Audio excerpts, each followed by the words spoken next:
What's up guys, it's in, it's gone, and today we'll be looking at 5 winners and 3 losers after the first 2 rounds of the 2023 MLB draft.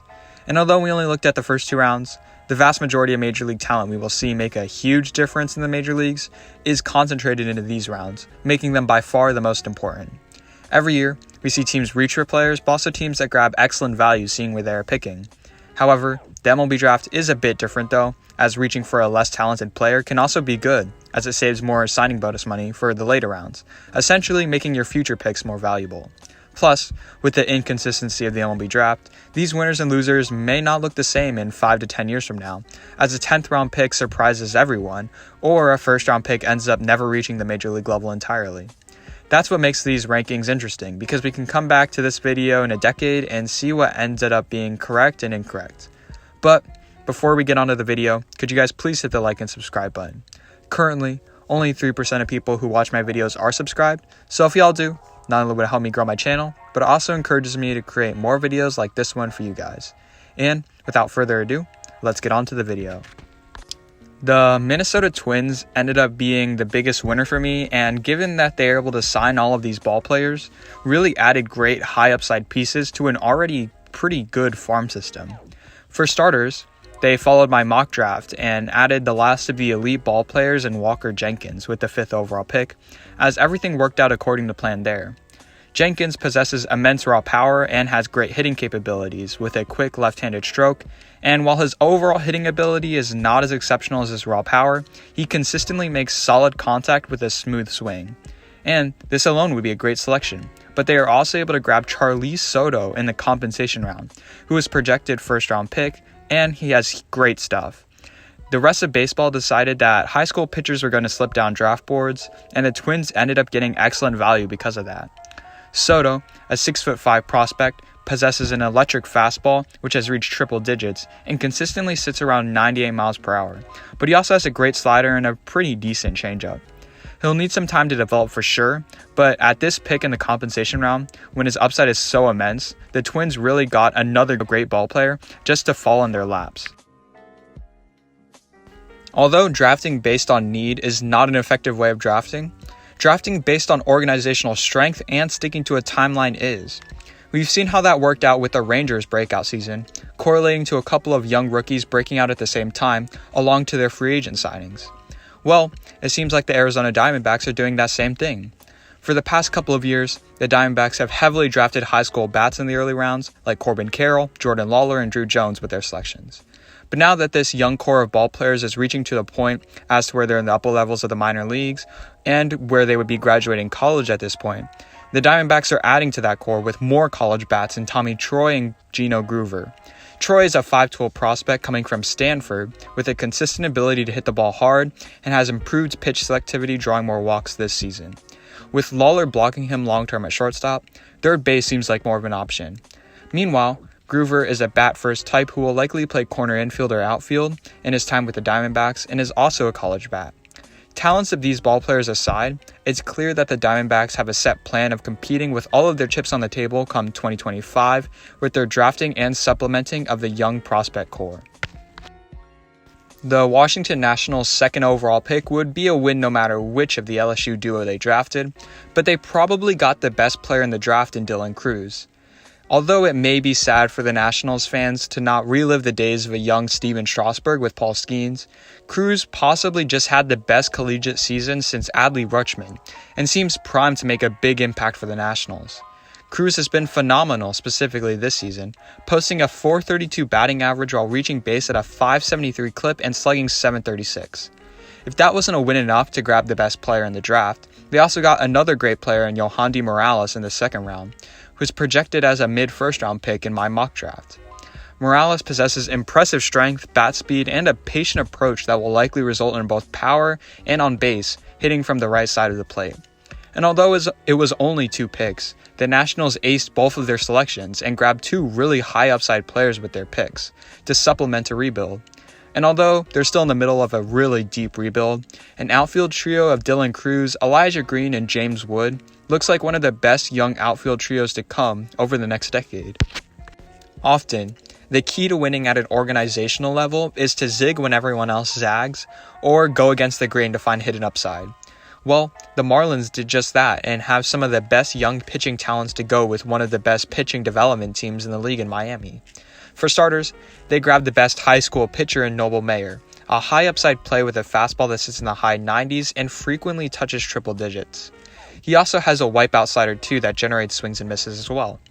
That alone is great, but they are also able to find good value later on by selecting Thomas White with their compensation round pick, who I had slated as a mid to late first round pick. While he has showcased a fastball sitting at 96 to 97 miles per hour and a potentially plus curveball with high spin rates in the upper 70s, he has yet to rely on it extensively.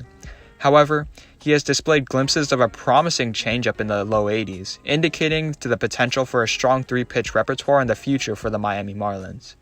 Overall, while other teams are scared of the vulnerability of high school arms, due to the Marlins' excellent pitching development squad, they took the risk and are now able to get some value with high upside because of it.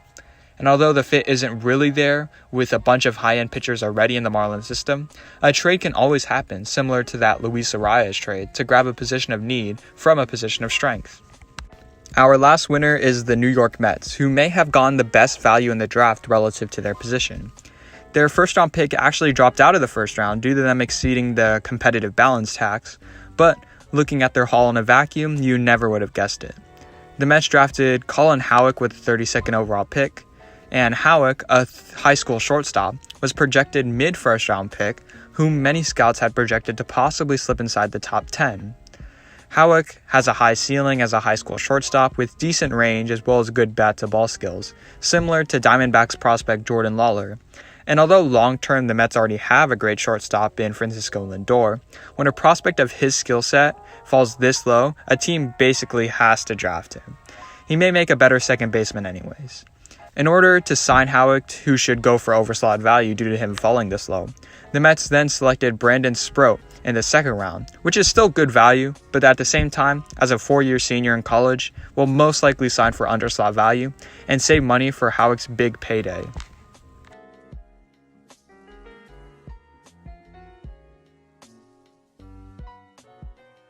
Some honorable mentions for the winners go to the Boston Red Sox for their selection of Kyle Teal, the Texas Rangers for their selection of Wyatt Langford, and lastly the Toronto Blue Jays in their selection of shortstop Arjun Nimmala. Sadly, despite the MLB draft residing there, the Seattle Mariners end up as the first loser of this draft. They came into the draft with the most selections and tied the top 70, with 4, yet left with an unimpressive prospect haul. With effectively 3 first-round picks at number 22, 29, and 30, the Seattle Mariners seemed to reach on players that would have been available about a round later. Their best draft in Colt Emerson was a fringe first-round pick drafted at number 22 overall, and that was the smallest reach of the draft. With their 2 compensation round picks, they selected Johnny Farmelo and Ty Petey, both of which were mid-second round picks drafted in the first round. And the last pick of the late second round ended up being a player in Ben Williamson, who was projected to go in the late 5th round. Overall, the Mariners organization knows more than I do, but it feels like they could have gotten better value with earlier picks and then shifted every selection down one. For a team with so much promise, as they had 4 selections in the top 70, they underwhelmed to say the least. I feel bad for the Oakland A's and their fans, not only due to their current situation on the field and off the field, but also because they got screwed over in the draft lottery way back in the offseason, making them automatic losers for this year's draft, really no matter who they picked. It was mine as well as general consensus that there were 5 elite ball players in this draft, with Dylan Cruz, Paul Skeens, Max Clark, Walter Jenkins, and Wyatt Langford, and everyone after that was good but not great. For the A's, who had the second worst record in all of baseball last year and a miserable season all around, and for them to not even get a top 5 pick is criminal despite having the second worst record. Therefore, with the 6th pick, they now have to select a plethora of A but not S tier players to choose, and they go with Jacob Wilson, a shortstop out of GCU, who projects to be a good but not elite ball player, and by all means will not be a franchise talent to go off of. Their other selections in Miles Naylor and Ryan Lasko are cool stories and decent value, but I cannot see any high upside from any of their picks. Overall, a team desperately needing star talent and big names specifically in this year's draft, they failed to generate any buzz.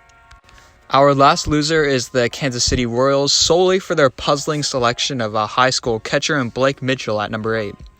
Now, Blake Mitchell is by all means a great ball player, and drafting him at 8 by the Royals, they are reaching a little bit, but this is not the most egregious reach in the entire draft. However, when it's general consensus that other catcher Kyle Teel is the better one, I don't see why the Royals didn't just grab Teel over Mitchell.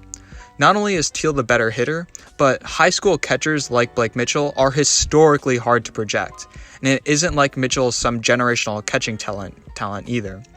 The only positive I can say about this pick is Mitchell is the better fielder with a rocket arm, and the Royals have a ton of time to mold him into being a generational prospect around that rocket of an arm, but there are a huge chance of failure, and history is not on their side with this one.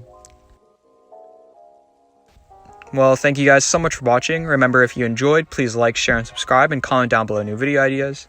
This is most likely the last video focused around the draft, but if you would like me to make draft grades, then let me know in the comments down below.